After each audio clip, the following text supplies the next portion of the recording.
Assalamualaikum dan salam sejahtera. Selamat datang ke channel Versibu Isho.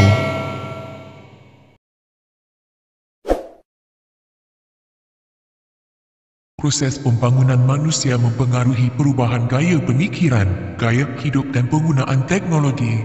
Walaupun berlaku kemajuan, namun ada sesetengah masyarakat masih berusaha mempertahankan tradisi budaya seperti penggunaan teknologi tradisional.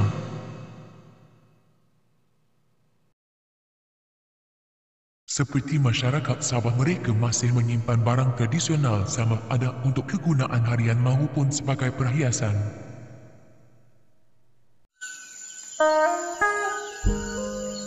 Tajau untuk menyimpan air. Bagi etnik Murut, mengikut budaya dan kepercayaan mereka, tajau digunakan untuk menyimpan mayat.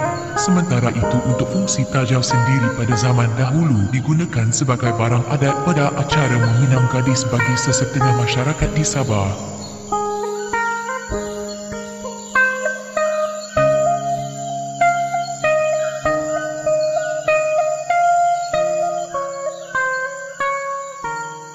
Bubu merupakan alat tradisional untuk menangkap ikan, dibuat menggunakan rotan. Kini bubu juga digunakan sebagai bahan pameran dan hiasan. Bubu juga dikaitkan dengan tarian kebudayaan, iaitu tarian bubu. Sinonim bagi masyarakat Benua Sabah seperti etnik Bisaya Sabah dikenali sebagai bubu mengalai. Masyarakat Kedayan pula dikenali dengan nama tarian alai bubu dan tarian luka. Bagi masyarakat Melanau Sarawak, pisah atau pisah bubung.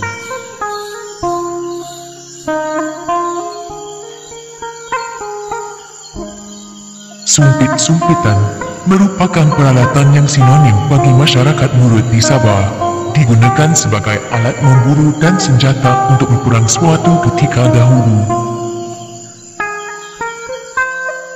Dibuat daripada kayu belian yang ditebuk perlahan-lahan, diasah sehingga seminggu lamanya, menjadikan sumpitan ini dapat disimpan dan digunakan secara turun-temurun jika dijaga rapi. Pada masa ini, sumpitan bukan sahaja digunakan sebagai senjata memburu, ia telah diiktiraf menjadi salah sebuah sukan yang dipertandingkan dalam acara atau festival rakyat, khususnya di seluruh Kepulauan Borneo. Saging merupakan beg yang dihasilkan menggunakan rotan. Sinonim bagi masyarakat Bisaya dengan saging. Kadazan dusun dengan takiding, juga etnik Brunei Sabah dipanggil dengan takiding. Suatu ketika dahulu saging digunakan untuk menyimpan peralatan untuk ke kebun. Saging juga digunakan untuk menyimpan hasil yang dituai atau dipungut seperti buah-buahan, sayuran juga padi. Milibu-rolibu dalam bahasa Melayu, kedua-duanya dipanggil miru tetapi dibezakan dengan miru bulat atau miru bujo. Bagi orang Kimarakang, miru yang bulat dipanggil saat dan rilibu bagi yang bujo.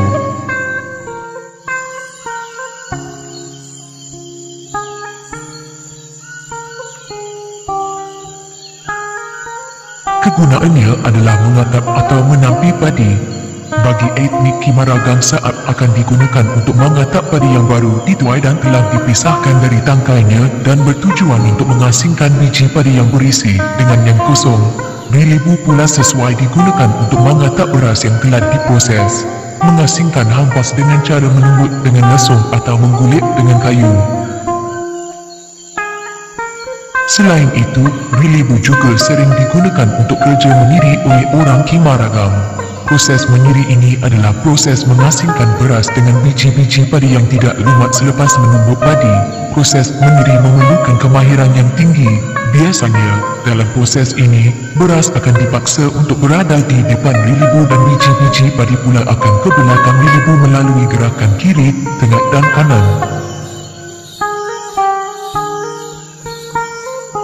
Selain etnik Kimaragam, rilibu juga sinonim dengan etnik Bisaya, Kadazan Dusun dan Brunei.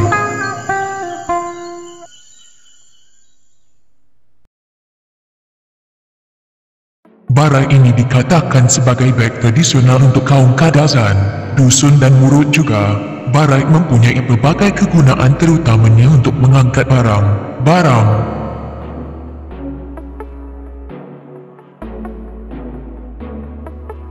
Barai diperbuat daripada kulit rotan khas yang tumbuh berhampiran dengan anak sungai. Rotan itu kemudian dihiris dalam saiz yang dikehendaki sebelum dianyam. Saiz barai ditentukan mengikut kepanjangan rotan yang telah dihiris dan jumlah rotan yang dihiris. Proses pembuatan barai ini mengambil masa lebih kurang 3 hari hingga seminggu. Proses barai diperbuat daripada kulit rotan khas yang tumbuh berhampiran dengan anak sungai. Rotan itu kemudian dihiris dalam saiz yang dikehendaki sebelum dianyam. Saiz barai ditentukan mengikut kepanjangan rotan yang telah dihiris dan jumlah rotan yang dihiris. Proses pembuatan barai ini mengambil masa lebih kurang 3 hari hingga seminggu. Sirong ini digunakan oleh masyarakat dusun Kimaragang sebagai alat untuk melindungi kepala daripada terik matahari ketika mula itu bekerja atau bercucuk tanam di ladang atau kebun. Selain itu, sirong juga boleh dijadikan sebagai tudung saji. Dan kini, sirong ini dijadikan sebagai hiasan di dinding rumah untuk mengekalkan kesenian dan kebudayaan kaum tersebut. Basum adalah bakul serbaguna yang dibuat oleh orang Kadazan dusun di Sabah. Ia terbuat dari rumbia atau kelapa sawit dan kulit kayu. Secara tradisional digunakan untuk membawa buah-buahan, kayu bakar, sayur-sayuran dan tangkai padi. Hari ini, ia juga digunakan sebagai hiasan rumah atau untuk tujuan penyimpanan. Peralatan lain, balata atau bakul rotan, canda sinonim bagi masyarakat Brunei dan dipanggil supit oleh etnik Bisaya. Alat yang digunakan untuk makan ambuyat, gandatan alat tradisional untuk memotong ikan dan daging.